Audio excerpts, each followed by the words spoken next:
Hello বন্ধুরা, এই দেখো আর একটা নতুন ব্লগ নিয়ে চলে এসেছি। এই দেখো আমরা মা শীতলার পুজো, এটা যেহেতু কালকে শনিবার ছিল, আমাদের এখানে মা শীতলা পুজো হচ্ছিলো। আমি আর ননদের এইদিকেও বসছিলাম।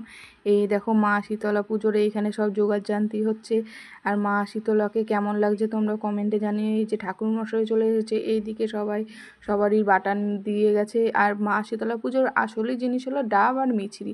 যেহেতু মা শীতলা ঠান্ডা খুবই পছন্দ করে, তাই ডাব আর মিছরিটা গরমের দিনে তো ঠান্ডার খুব প্রয়োজন। তাই মা শীতলার আসলেই প্রসাদ হলো ডাব আর মিছরি। এই দেখো মায়ের এখন এইদিকে বরণ হচ্ছে, সব বরণ টরণ করে নিচ্ছে ঠাকুরমশাই। এইদিকে আমরা সব বসে আছি। আর এত গরম তা বলা হচ্ছে না। আর কালকে যেহেতু প্রচণ্ড গরম পড়েছিল, খুবই কষ্টও হচ্ছিল আমাদের যে পুজো দিতে দিতে। আর অনেক দেরি হয়ে গেছিলো আমাদের পুজো দিতে দিতে, প্রায় সন্ধেই হয়ে গেছিলো। এই দেখো মায়ের এইদিকে পুজো শুরু হচ্ছে, কেবলই এখনই মাকে বরণ করছে।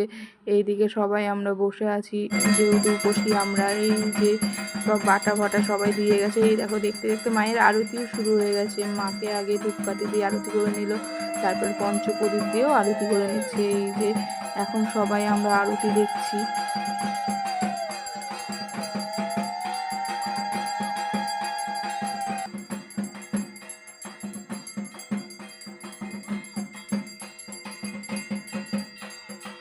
এই দেখো ওইদিকে আরতি হচ্ছে, আর এইদিকে সবাই আমরা বসে আছি। দেখেছো কত ভিড় হয়েছে এখানে, সবই উপসী মহিলারা আমরা বসে আছি।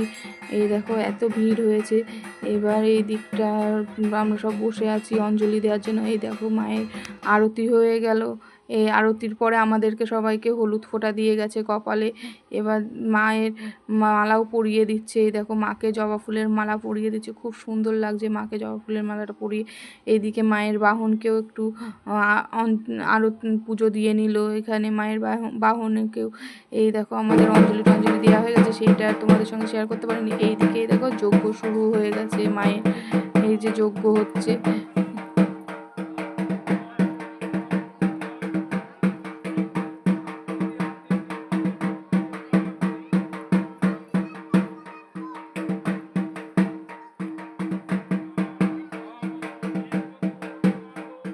এই যে মায়ের যজ্ঞ হচ্ছে, এই যজ্ঞ হয়ে গেলে আমাদের পুজো শেষ। এই যে যজ্ঞ টজ্ঞ হয়ে গেছে, আমাদের পুজোটা হয়ে গেছে। আর কেমন হয়েছে জানি।